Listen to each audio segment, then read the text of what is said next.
So hello everyone, कैसे आप सभी। आज की वीडियो में हम बात करने वाले हैं क्लास 12th के एक इम्पोर्टेंट क्वेश्चन जो कि हमारा 4 से 5 मार्क्स का आता है पॉलिटिकल साइंस का, कार्टून बेस्ड जो कि चित्र आधारित क्वेश्चन होता है हमारा। तो सबसे पहले क्वेश्चन यहाँ से देख लीजिए आप, ठीक है। कार्टून तो देखना सभी को पसंद होगा, पर उससे जो इम्पोर्टेंट क्वेश्चन आते हैं वो भी करना सीख लीजिए। तो सबसे पहले ये देखिए, हमारा फर्स्ट क्वेश्चन है। इस चित्र को ध्यान से देखिए एक बार आप सभी। ये डंडा पकड़ा हुआ है और ये बीच में प्रधानमंत्री है, ठीक है। इनका नाम राजपक्षी है, यहाँ पे इनकी शर्ट पे लिखा हुआ है। और ये हमारे शेर का जो चिन्ह है ये है, ठीक है, जो कि हमारी सिंगली समुदाय को दर्शा रहा है। और ये लिट्टे है, ठीक है। इनके देखो यहाँ पे लिखा भी हुआ है लिट्टे, ठीक है, लिट्टे लिखा हुआ है। इसी के साथ अब इससे इम्पोर्टेंट जो क्वेश्चन आते हैं उसे देखते हैं। तो सबसे पहले देखिए, इम्पोर्टेंट जगह है कि यह समस्या, ठीक है, ये समस्या है एक। तो यह समस्या किस देश से संबंधित है, ठीक है। ये समस्या श्रीलंका से संबंधित है। श्रीलंका में आपको पता है कि जातीय संघर्ष चला था, ठीक है। उसकी आज़ादी के बाद से ही जातीय संघर्ष चल रहा था, तो वो सॉल्व करने की कोशिश कर रहे हैं वहाँ के प्रधानमंत्री, ठीक है। श्रीलंका से संबंधित है ये चित्र, श्रीलंका देश से। और चित्र में, ठीक है, चित्र में शेर किस का प्रतिनिधि कर रहा है और इनका क्या मानना है। देखो अभी आप ध्यान से सुन रहे होंगे तो मैंने बताया शेर जो हमारा है सिंगली समुदाय का प्रतिनिधि कर रहा है, ठीक है। और जो ये क्या कर रहा है, तो और उनका मानना है कि श्रीलंका सिंगली लोगों का है और तमिल लोगों को इस साथ में किसी भी तरह की रियायत नहीं बरती जाएगी, ठीक है। मतलब वो चाहते हैं कि जो भारतीय तमिल है वहाँ नहीं रहे। अब फिर नेक्स्ट क्वेश्चन क्या पूछ रहा है कि चित्र में बाघ किसका प्रतिनिधि कर रहा है और इनकी क्या मांग है। तो देखो चित्र में जो बाघ है, ठीक है, ये देखिए यहाँ पे ये बाघ ये रहा, ठीक है, बाघ है और लिट्टे समुदाय का प्रतिनिधि कर रहा है, मतलब भारतीय तमिल का। इसमें एक क्वेश्चन भी आ जाता है, लिट्टे की फुल फॉर्म अभी बता देता हूँ मैं आपको, पहले ये कर लो। तो चित्र में बाघ लिबरेशन टाइगर्स ऑफ तमिलम, ठीक है, देखो यहीं पे लिखा हुआ है। तो यहाँ से लिबरेशन टाइगर्स ऑफ तमिलम, लिबरेशन का मतलब L, ठीक है, टाइगर्स का मतलब T, और ऑफ तो ऑफ रहेगा ही, ठीक है, और तमिल, ठीक है, लिबरेशन टाइगर्स ऑफ तमिल इलम, ठीक है, इलम मतलब ई, ठीक है। लिट्टे बन गया ना ये आपका, तो ये चीज़ याद रखना, लिबरेशन टाइगर्स ऑफ तमिल इलम। अब इनकी मांग को जान लेते हैं, ठीक है। तो मांग क्या है इनकी, लिट्टे का प्रतिनिधि कर रहा है जो बाघ है, और इनकी मांग है कि तमिल लोगों के लिए श्रीलंका में अलग स्वतंत्र राज्य बना दिया जाए, ठीक है। तमिल जो लोग हैं भारतीय तमिल, वो क्या चाह रहे हैं कि श्रीलंका में उनके लिए एक स्वतंत्र राज्य बना दिया जाए। अब देखिए ध्यान से देखिए, इसमें आपदा को दर्शाया गया है, ये दूसरी चित्र है हमारी, ठीक है। सेकंड चित्र आ जाती है, इसमें प्राकृतिक आपदा है और आतंकवादी आपदा है। अब आप कमेंट में बताने कौन सी आपदा है, ठीक है, आतंकवाद और प्राकृतिक आपदा, ठीक है। तो सबसे पहले इसे इरेज कर लेते हैं, इससे जो संबंधित क्वेश्चन है वो पूछ लेंगे। अभी देखिए ध्यान से देख लीजिए इस चित्र को, ठीक है, आतंकवाद और प्राकृतिक आपदा को दर्शाया गया है। तो सबसे पहले जो क्वेश्चन आता है ये देखिए, क्वेश्चन क्या कह रहा है कि चित्र में कौन सी समस्या दिखाई गई है। तो चित्र में आतंकवाद और प्राकृतिक आपदा से जुड़ी समस्या दिखाई गई है, और ये कौन सी है, तो ये है गैर परंपरागत समस्या है, ठीक है, मतलब नई समस्या है ये, और इसे संयोग मूलक द्वारा ही सुलझाया जा सकता है, ठीक है। अब ये क्या है कि क्या इन समस्याओं के अलावा भी अन्य समस्या है, हाँ तो बिल्कुल।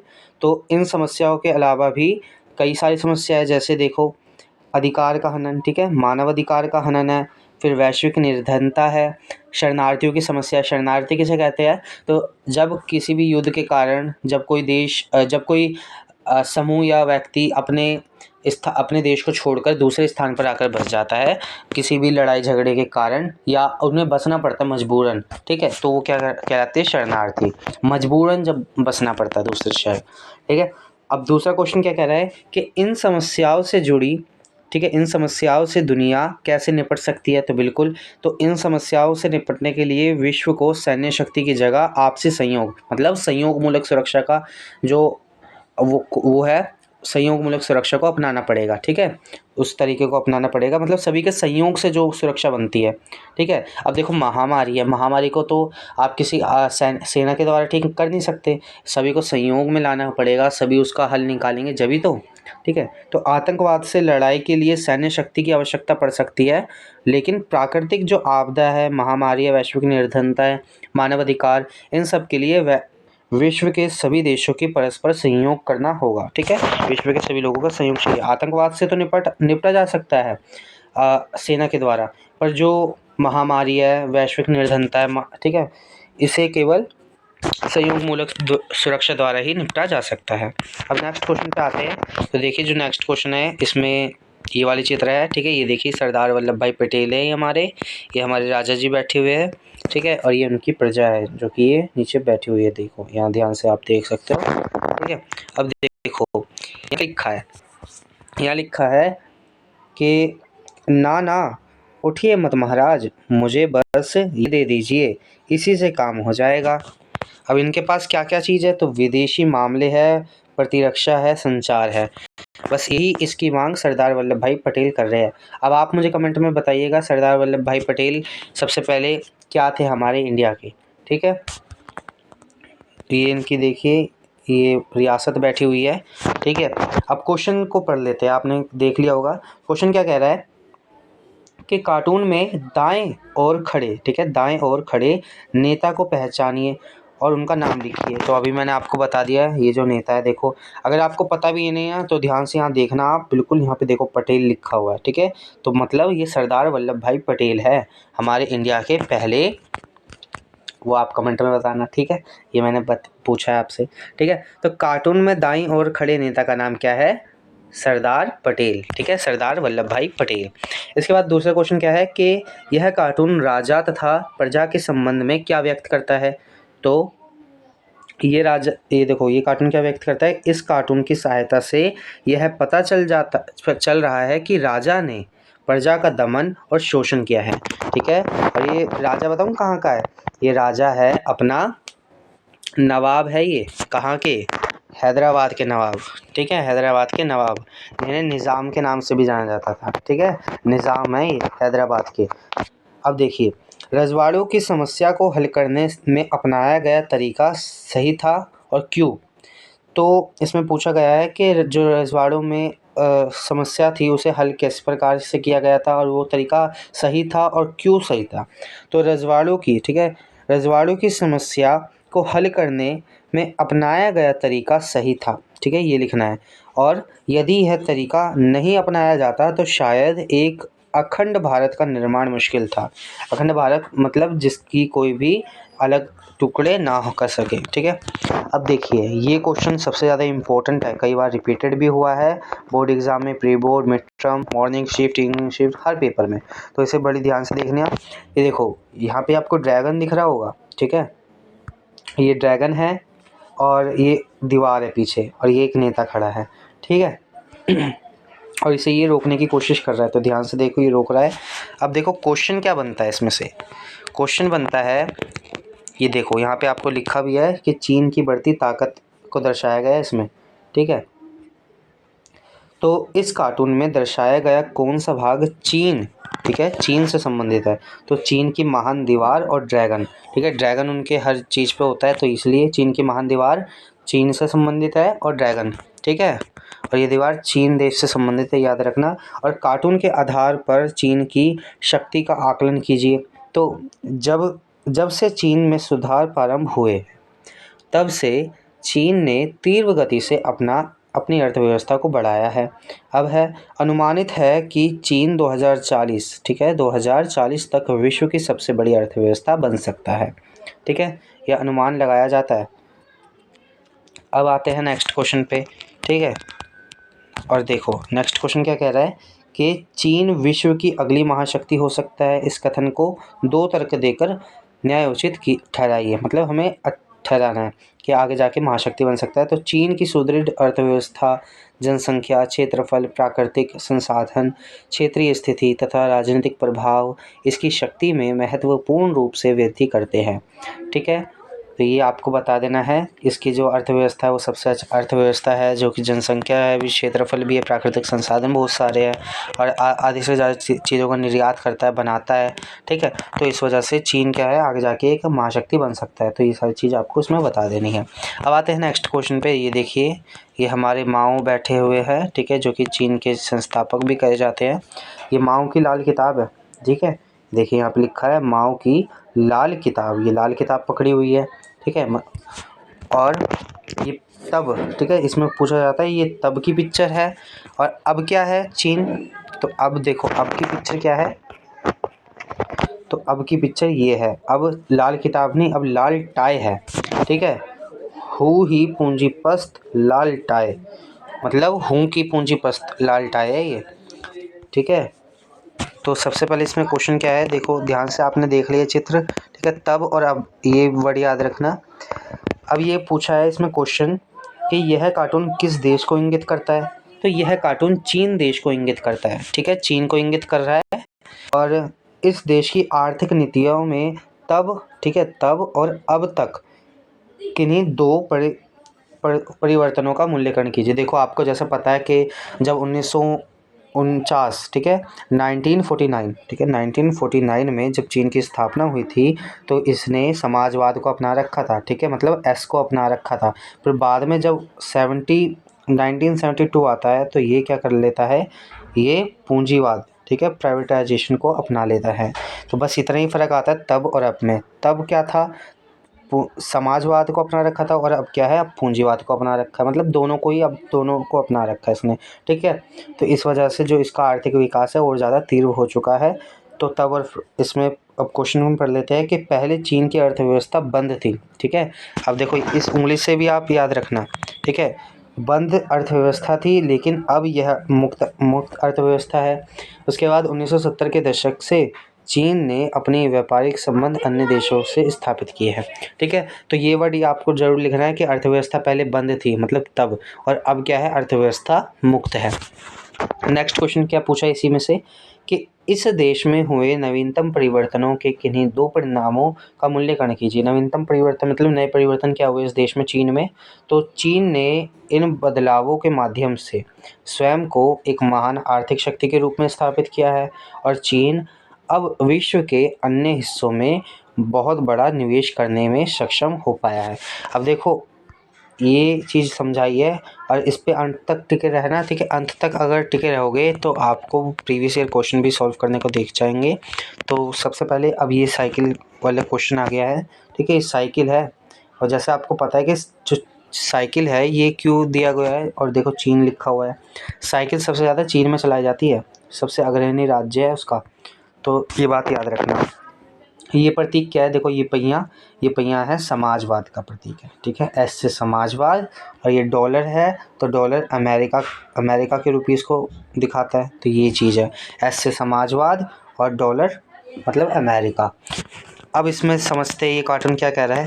देखो कार्टून में साइकिल को प्रतीक के रूप में क्यों रखा गया है और यह किस देश को इंगित करता है। तो इस कार्टून में साइकिल के प्रतीक रूप में इसलिए प्रयोग किया गया है क्योंकि संपूर्ण विश्व में चीन ही एकमात्र ऐसा जो राज्य है, सॉरी देश है, जहां सबसे ज़्यादा साइकिल का प्रयोग किया जाता है, ठीक है। तो इसलिए यहाँ पे साइकिल के चिन्ह को रखा गया है चीन के लिए। और ये कार्टून चीन के किस दोहरेपन को इंगित करता है। तो दोहरेपन मतलब दो चीज़ों को, ठीक है। तो इस कार्टून में चीन के दोहरेपन को दर्शाया गया है क्योंकि चीन ने एक और स्वयं को साम्यवादी, ठीक है, एक और साम्यवादी भी देश को घोषित कर रखा था अपने देश को, और वहीं दूसरी ओर इसने अपने देश को पूंजीवाद भी बता रखा था, ठीक है, साम्यवाद और पूंजीवाद। तो ये चीज़ इंगित करता है, पहले जो जब देश बना था तो साम्यवाद को अपना रखा था, बाद में पूंजीवाद को भी अपना लेता है। फिर नेक्स्ट क्वेश्चन क्या कह रहा है कि चीन ने अपनी आर्थिक विकास के लिए क्या क्या किया है। तो आर्थिक विकास के लिए चीन ने क्या किया है, चीन ने अपने आर्थिक विकास के लिए कई प्रकार की नीतियाँ बनाई हैं।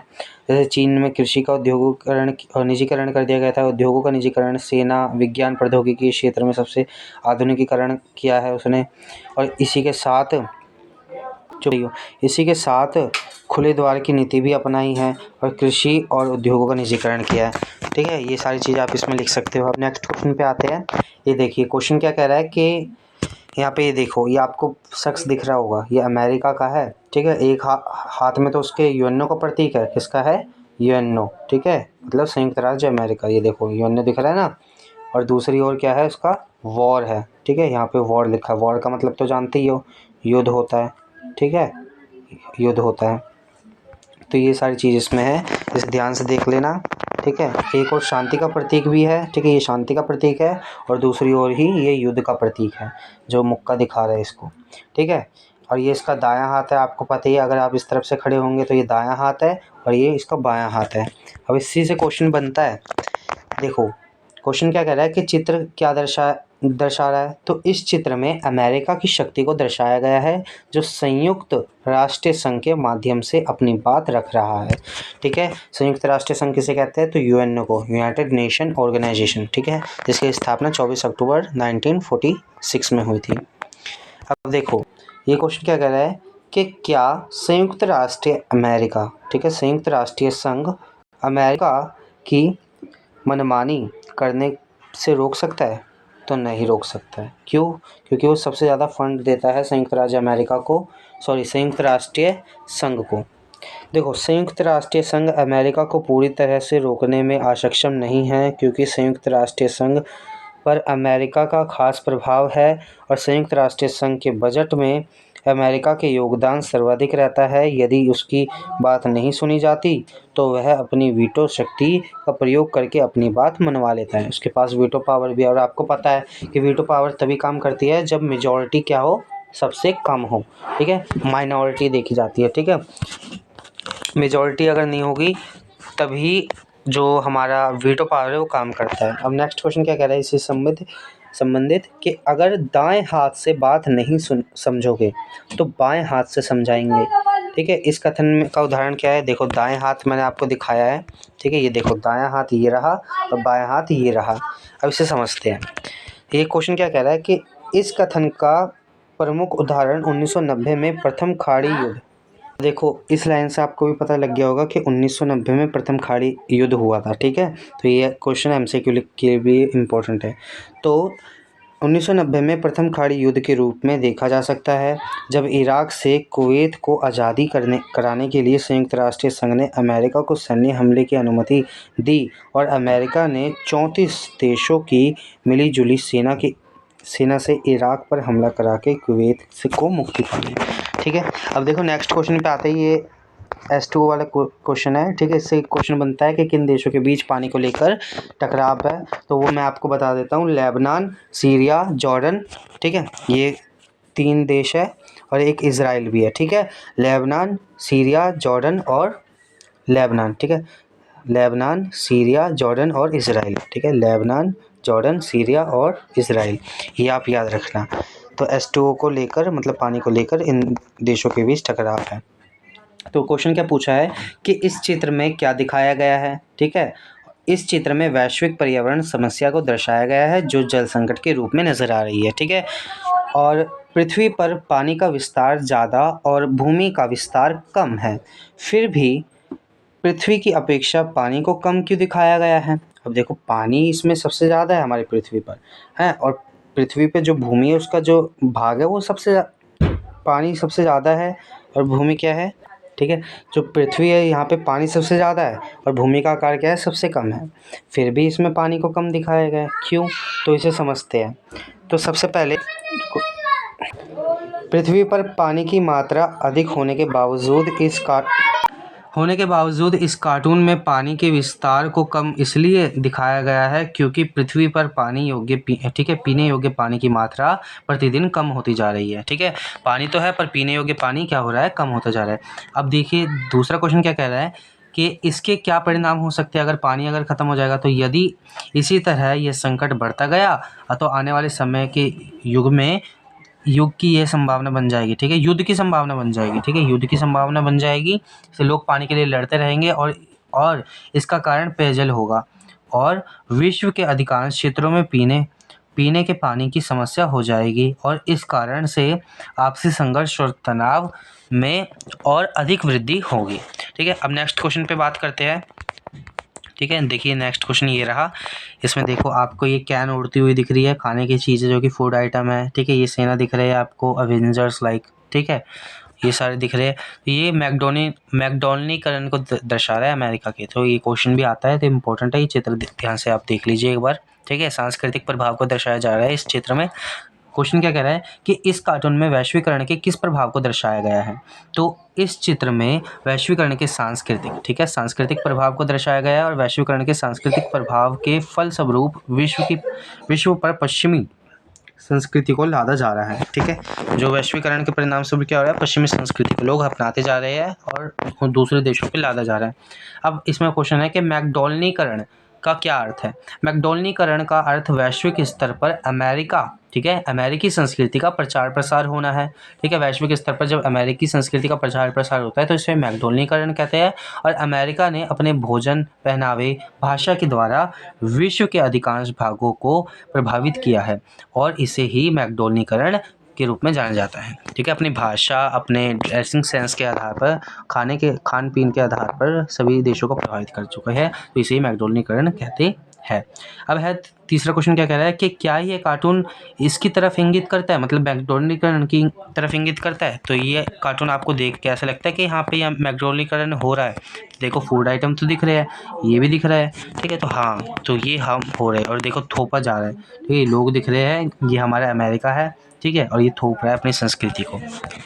तो हम कह सकते हैं कि यह कार्टून पूरी तरह मैकडॉलनीकरण को दर्शाता है कि किस तरह से खाने पीने के विकल्प, पहनावे, सुपर हीरो और मूवी के माध्यम से अमेरिका ने विश्व पर अपना आधिपत्य स्थापित किया है। अब नेक्स्ट क्वेश्चन पे आते हैं। ये देखिए चेयर छोड़ के अपने भाग रहे हैं।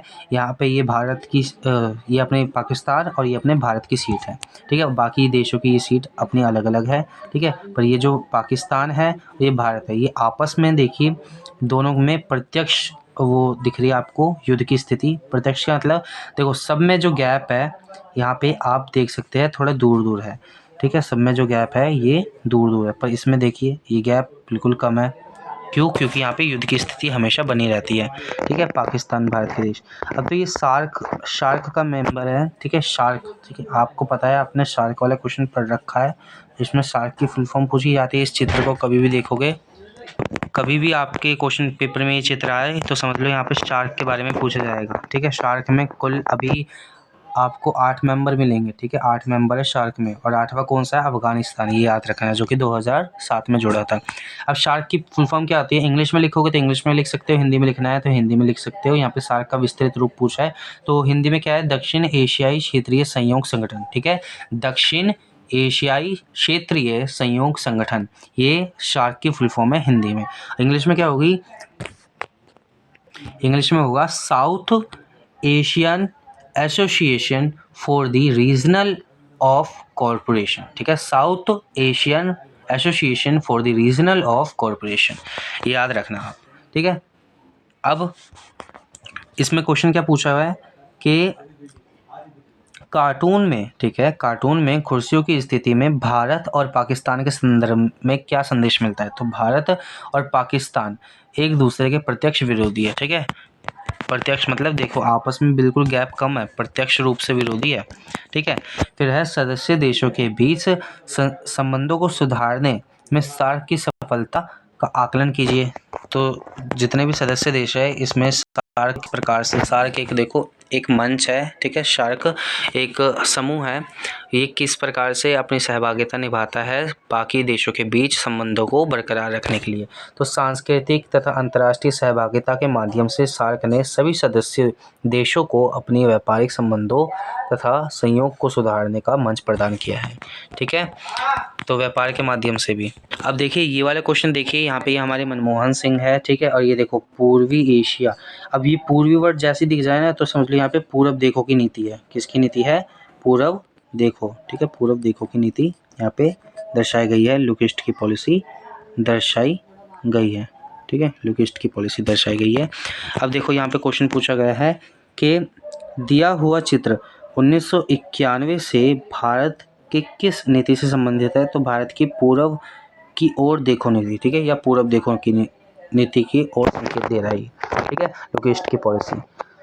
और ऊपर दिए गए चित्र में दर्शाई गई नीति के महत्व की व्याख्या कीजिए। इसका महत्व क्या है? तो इस नीति की प्रमुख महत्व इस प्रकार है कि इसमें पूर्वी एशियाई देशों के साथ और अधिक आर्थिक संपर्क स्थापित किया जाए, ठीक है, पूर्वी एशिया देशों के साथ आर्थिक संबंध स्थापित किया जाए।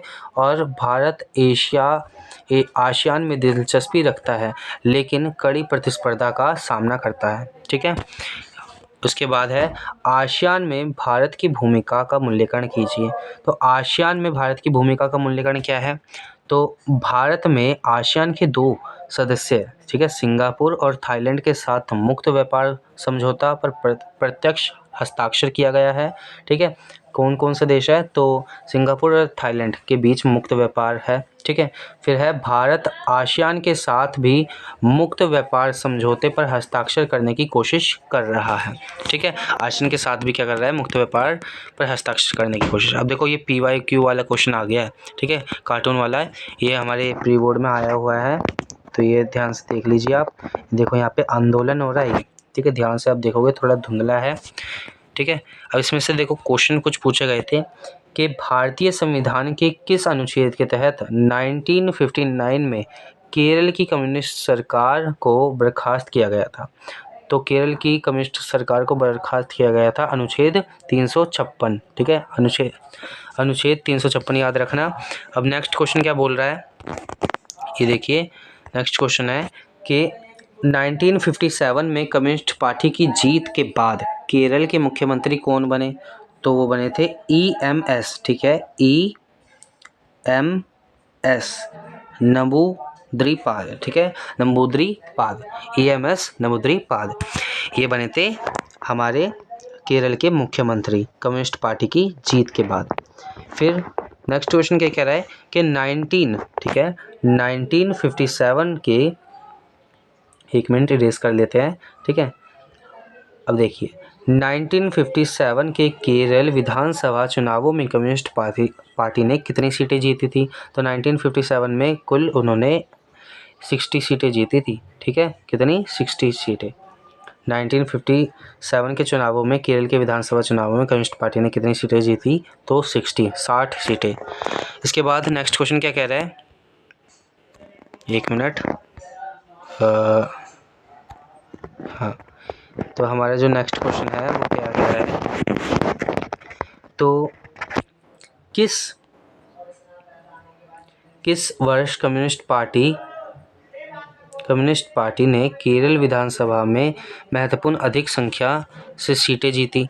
तो ये 1957, ठीक है, 1957, इतना याद रखना, ठीक है। ध्यान से यहाँ से देख लो आप, ठीक है, ये क्वेश्चन है, ठीक है, इसका आंसर ये साथ में मैंने टिक लगा दिया है, ठीक है, ध्यान से देख लेना। अब आते हैं नेक्स्ट क्वेश्चन पे। अब ये क्वेश्चन ध्यान से देखिए, ठीक है, ये इसे पीट रहा है, पहले इसे ध्यान से देख रहा है, इसे शक हो रहा है इस पर कि कुछ गड़बड़ करते हैं, बाद में इसको शक यकीन में बदल गया, इसे मारा और इतना मारा कि गिर दिया, गिर के पूरा ही ख़त्म कर दिया। अब देखो इसमें क्वेश्चन क्या है कि कार्टून में टोपी पहनकर किसका प्रतिनिधित्व किया गया है? जो ये टोपी वाला इंसान है, ये व्यक्ति है, क्या दर्शा रहा है? तो अमेरिका को दर्शा रहा है, रिप्रेजेंट कर रहा है। यह कार्टून क्या दर्शाना चाहता है? तो अमेरिकी वर्चस्व, ठीक है, अमेरिका के दबदबे को कायम मतलब दर्शा रहा है, ये रिप्रेजेंट कर रहा है। इस कार्टून को किस घटना से संबंधित किया जा सकता है? तो अल-कायदा और तालिबान के खिलाफ 9/11 जो घटना हुई थी, हमले के प्रति अमेरिका की प्रतिक्रिया है, ठीक है। 9/11 घटना हुई थी ना, तो अल-कायदा और तालिबान के खिलाफ इसे दर्शाया गया है, किसके रूप में? तो 9/11 के बदले के रूप में। अब देखो, तुमने एक संभावित खतरा उत्पन्न किया, यह किस ओर संकेत करता है? ठीक है, ये कह रहा है कि तुमने एक संभावित खतरा क्या करा? संकेत करा है।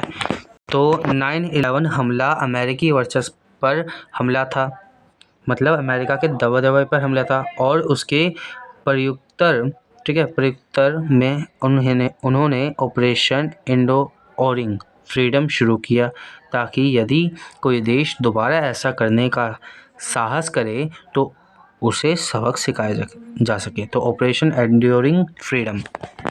याद रखना। अब देखो ये क्वेश्चन बहुत ज़्यादा इंपॉर्टेंट है ये वाला भी। ये देखो ये साथ में ये व्यक्ति दिख रहा है आपको, ये चाइना है, ठीक है, इसकी शर्ट पे दिख जाएगा। आप अगर ध्यान से देखोगे ये चित्र हमेशा ही इतनी धुंधली आती है, ठीक है। अब देखो इसमें चाइना से संबंधित क्वेश्चन है। देखो दिए गए चित्र में विश्व में अगली महाशक्ति कौन होगा और क्यों होगा, तो चीन है, ठीक है, चीन, क्योंकि चीन एक उभरती हुई अर्थव्यवस्था है। और इसमें नेक्स्ट क्वेश्चन क्या पूछा है कि क्या अमेरिकी वर्चस्व नियत है तथा सदैव बना रहेगा, ठीक है, जो अमेरिकी वर्चस्व है क्या वो सदैव बना रहेगा। अपने उत्तर को पक्ष के तर्क में लिखिए। तो हम कह सकते हैं नहीं, अमेरिकी वर्चस्व नहीं बना रहेगा सदैव, ठीक है। इसमें आंसर मैंने लिखा नहीं है, आपके लिए छोड़ दिया है, अगर आप कमेंट करना चाहो तो इसका आंसर लिख सकते हो। तो अमेरिकी वर्चस्व हमेशा नहीं बना रहेगा, क्योंकि कई सारे जो ऐसे देश है, संघ है, समूह है, क्षेत्रीय संगठन है, वो आगे जाके अमेरिका को पीछे छोड़ सकते हैं, ठीक है। जैसे अमेरिका का टारगेट है 2040 तक विश्व की पहली अर्थव्यवस्था बन के दिखाना, और हमारा आसियान का भी यही सपना है, और यूरोपीय संघ, तो इसका एग्जाम्पल आप दे सकते हो। फिर है अमेरिकी वर्चस्व, ठीक है। अमेरिकी वर्चस्व के युग की शुरुआत कब हुई, तो 1991 में, आपको पता ही है, जो सोवियत संघ था, ठीक है, सोवियत यूनियन था, इसका विघटन हो चुका था 1991 में। तो सोवियत संघ के विघटन के बाद अमेरिकी वर्चस्व के युग की शुरुआत हुई, ठीक है। अब नेक्स्ट क्वेश्चन पे आते हैं। देखिए ये क्वेश्चन है हिसाब किताब वाला, थोड़ा इसे ध्यान से कर लेंगे। तो जोड़ घटाव चल रहा है, ठीक है, थोड़ी आपको यहाँ पे देखने में दिक्कत हो सकती है, पर देखिए क्लियर, ठीक है। अब इससे संबंधित क्वेश्चन पूछते हैं।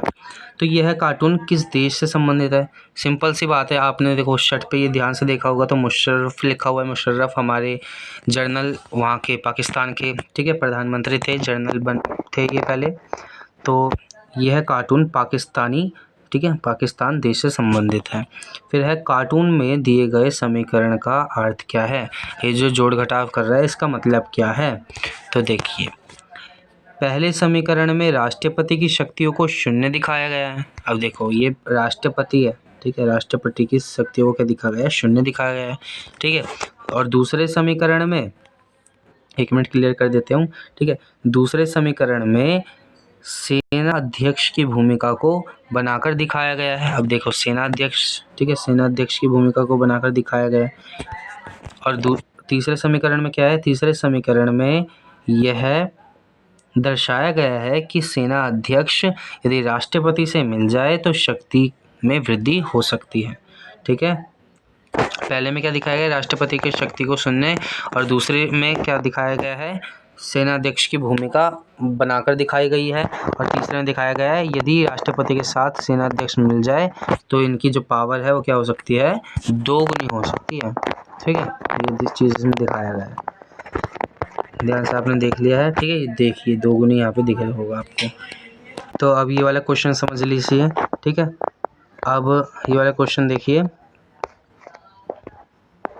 तो देखिए गाइस ये जो क्वेश्चन है इसमें क्या पूछा गया है, ये चित्र देख लीजिए अब, ठीक है। ये फौजी है, तो इसमें क्वेश्चन है, ठीक है, ये कॉन्सेप्ट वाइज, शस्त्रधारी बलिष्ठ सैनिक किस देश का प्रतिनिधि कर रहा है, तो ये अमेरिका का प्रतिनिधि कर रहा है, ठीक है। इसके बाद यहाँ से ध्यान से देखिए कि सैनिक की वर्दी, ठीक है, सैनिक की वर्दी पर विभिन्न देश के नाम लिखे हुए हैं।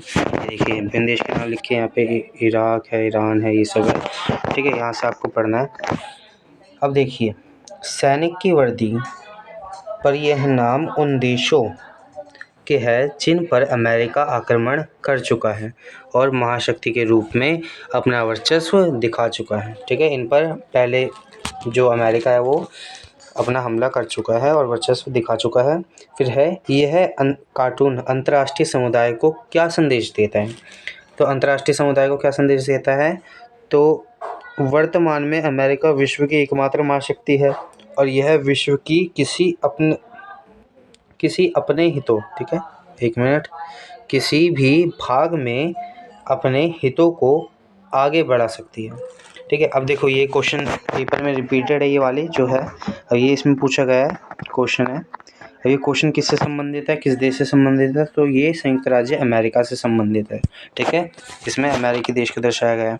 फिर दूसरा क्वेश्चन क्या है कि किस वर्ष, ठीक है, किस वर्ष इराक पर ऑपरेशन इराकी फ्रीडम की कूट नाम से आक्रमण किया गया था, तो ये अपना 2003 में किया गया था। फिर है कार्टून में दिखाए गए देशों में से संबंधित निम्नलिखित में से कौन सा एक देश खाड़ी देश से संबंधित है? तो देखो ओमान है, ठीक है, ना ही ईरान है, ना ही कजाकिस्तान, ना ही पाकिस्तान।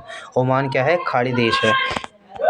अब देखिए ये क्वेश्चन क्या पूछ रहा है कि प्रथम खाड़ी युद्ध को निम्नलिखित में से किस एक अन्य नाम से भी जाना जाता है? तो ऑपरेशन एंड्रोइंग फ्रीडम के नाम से भी जाना जाता है। नेक्स्ट क्वेश्चन पे आते हैं। निम्नलिखित में से कौन सा देश खाड़ी देश से संबंधित है? ये तो पता ही है आपको, ओमान है, ठीक है, ओमान इसका आंसर हो जाएगा, ठीक है। उसके बाद ऑपरेशन इराकी फ्रीडम, तो ये अपना 2003 हो जाएगा, ठीक है। और WMD, तो ये अपना इसका आंसर मुझे कमेंट में आप दे देना, ठीक है। फिर प्रथम युद्ध को निम्नलिखित में से किस नाम से जाना जाता है? ऑपरेशन एंड्रोइंग, ये आपको पता ही है, ठीक है। इसके बाद नेक्स्ट क्वेश्चन पे आते हैं। देखो ये क्वेश्चन रिपीटेड है, बहुत ज़्यादा इंपॉर्टेंट है, इस क्वेश्चन को ध्यान से देखिए। महिला दिख रही होगी आपको, ठीक है, बड़ी ही हीन भावना से। तो देखो सबसे पहले क्वेश्चन क्या पूछा है कि उपरोक्त चित्र में किस प्रकार की असुरक्षा को दर्शाया गया है? तो सबसे पहले मानवीय सुरक्षा को दर्शाया गया है, मतलब मानवीय असुरक्षा को। फिर है निम्न में से कौन सा खतरा, ठीक है, निम्न में से कौन सा खतरा मानव सुरक्षा की पारंपरिक अवधारणा से जुड़ा नहीं है, ठीक है। तो यहाँ पे भुखमरी, ठीक है, पारंपरिक, सबसे पहले देखो पारंपरिक से जुड़ा नहीं है, मतलब पुराना जो नहीं है। तो विदेशी हमला ये अपना नया है, हिंसा नया है, गृह युद्ध नया है, भुखमरी क्या है? सबसे पुरानी है, ठीक है, भुखमरी सालों से चली हुई आ रही है। फिर है कि विश्व सुरक्षा की अवधारणा में कब से विश्वव्यापी चर्चा होने लगी है? तो अपना 1990 के दशक से जो विश्व की सुरक्षा अवधारणा है ये व्यापी होने लगी है। फिर नेक्स्ट क्वेश्चन क्या है कि लोगों को निम्न में से कौन सा अधिकार प्रदान करने से सुरक्षा के खतरों से आसानी से निपटा जा सकता है? तो मानव अधिकार की जो सुरक्षा है ये प्रदान कर दो तो हमारे अच्छे से निपट जाएंगे। अब नेक्स्ट क्वेश्चन क्या है? देखो ये क्वेश्चन है बर्ड वाला, ध्यान से देखिए इसे। बर्ड पे बैठा हुआ है, ये सेना है हमारी, ठीक है, जो कि अशांति का प्रतीक हमेशा दिखाती है, पर जो हमारा ये वो पिजन है ये हमेशा एक शांति के प्रतीक को दर्शाता है। अब शांति और जहाँ पे अशांति है दोनों साथ तो नहीं रह सकती, तो ये इसे कॉन्ट्राडिक्टरी चीज़ों को दिखाया गया है इसमें। तो उपरोक्त कार्टून में किस पर व्यंग कर रहा है? ठीक है, व्यंग कर रहा है। कबूतर और सैनिक किसका प्रतीक है? अब देखो शांति सेना पर, कबूतर शांति और सैनिक युद्ध का प्रतीक है, ठीक है, मतलब जो कबूतर है ये शांति का प्रतीक है और जो सैनिक है वो युद्ध का प्रतीक है। और दूसरा क्वेश्चन क्या कह रहा है कि क्या वास्तव में शांति सेना का होना विरोधाभासी है? अब देखो जब सेना ही है तो शांति सेना किस बात की है? सेना तो सेना होती है, तो यह विरोधाभासी लगता है क्योंकि सैनिक का धर्म युद्ध लड़ना होता है, ठीक है, युद्ध लड़ना होता है, जबकि कबूतर शांति का प्रतीक है। परंतु यदि इसे समझा जाए तो इसका अर्थ है कि सैनिक स्थायी शांति चाहते हैं, ठीक है। अब देखो युद्ध के बल पर जीती हुई जो व्यवस्था स्थायी नहीं होती है, ठीक है, जो व्यवस्था होती है युद्ध के बल पर जीती जाती है वो अक्सर स्थायी नहीं होती है। अब नेक्स्ट क्वेश्चन पे आते हैं। ये देखिए अंगूठा है ये बहुत बड़ा। अब देखिए इसमें है अंगूठा किस देश का प्रतिनिधित्व कर रहा है, किसे रिप्रेजेंट कर रहा है? तो सबसे ज़्यादा आपको एक ही बात सुनने को मिलेगी, अमेरिका या चीन। तो अमेरिका है ये, ठीक है, अमेरिका अपना दबदबा कायम करना चाह रहा होगा, यहाँ पे भी मुझे पता है, ठीक है। वर्चस्व की प्रकृति के बारे में कार्टून क्या पता चल रहा है? तो इस कार्टून से वर्चस्व की प्रकृति से जुड़े उसकी सहजता, संरचनात्मक और मजबूती और कठोर वर्चस्व की विशेषताओं का पता चलता है। फिर है इस देश द्वारा संचालित किसी एक ऑपरेशन का उल्लेख कीजिए। तो देखो कई सारे ऑपरेशन चलाए हैं अमेरिका ने, ऑपरेशन डेजर्ट स्टॉर्म भी चलाया है, फिर इन्फिनाइट रीच भी चलाई है, फिर ऑपरेशन एंड्रोइंग फ्रीडम जो कि अभी पता है चला है, फिर इराकी फ्रीडम, ठीक है, ये सारी चीज़ें चलाई है। फिर है कार्टून के लिए एक उपयुक्त शीर्षक दीजिए तथा उसका सामान्य नाम लिखिए। तो देखो उपयुक्त शीर्षक क्या दे सकते हो? अमेरिका का वर्चस्व दे सकते हो या आप दे सकते हो अमेरिका की दादागिरी, फिर विश्व अमेरिका के अंगूठे तले, ऐसे भी लिख सकते हो, ठीक है। उपयुक्त शीर्षक के साधारण अर्थ यह है कि विश्व राजनीति में अमेरिका की दादागिरी या वर्चस्व है, प्राय वह हर जगह अपनी बात मनवाने की ताकत रखता है। अब देखिए नेक्स्ट क्वेश्चन देखते हैं, बस अब मैप ये जो ख़त्म होने वाला है बिल्कुल। शायद हाँ, तो यहाँ पे हमारे जो कार्टून है ये पूरी तरह ख़त्म हो चुके हैं। तो गाइस आपको वीडियो कैसी लगी है लाइक कीजिएगा, सब्सक्राइब कीजिएगा। ठीक है, धन्यवाद।